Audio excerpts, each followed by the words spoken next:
మన రక్షకుడు ప్రభు అయిన యేసుక్రీస్తు వారి శ్రేష్టమైన నామంలో బెతస్తా విడుదల పరిచయాల తరపున మీ అందరికీ ప్రేమపూర్వకమైన వందనాలు. ఈ దిన వాక్య దానము, మహిమను ఘనతను అక్షయతను వెదకు వారికి నిత్య జీవము వచ్చును. రోమీయులకు రాసిన పత్రిక 2వ అధ్యాయం 7వ వచనము. పౌలు ఇక్కడ ముక్తి మార్గాన్ని వర్ణించడం లేదు, కానీ దేవుని తీర్పును గురించిన ఒక నియమాన్ని చెప్పుచున్నాడు. మనుషులంతా చేతులారా చేసిన ప్రతి పాపానికి దేవుడు తీర్పు తీరుస్తాడు. తన కృప ద్వారా దేవుడు ఎవరికైతే పాప విముక్తి ఇస్తాడో వారిని తన శక్తి చేత మారుస్తాడు.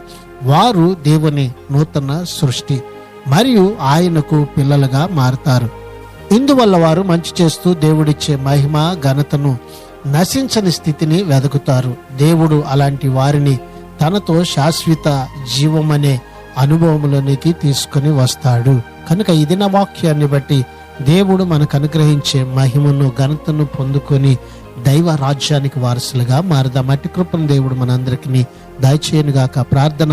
మమ్మల్ని మిక్కిలిగా ప్రేమించిన మా ప్రియ పరలోకపు తండ్రి యేసయ్య, మరొక నూతన దినాన్ని మీరు మాకు ఇచ్చినందుకు నీకు వందనాలు, స్తోత్రాలు చెల్లిస్తూ అక్షయమైనటువంటి నీ రాజ్యాన్ని వెదకువారిగా నిత్య జీవములో మేమందరము ప్రవేశించినట్లుగా మమ్మల్ని సిద్ధపరచమని యేసు పరిశుద్ధ నామములో ప్రార్థించి అడిగి వేడుకుంటున్నాము తండ్రి. ఆమెన్.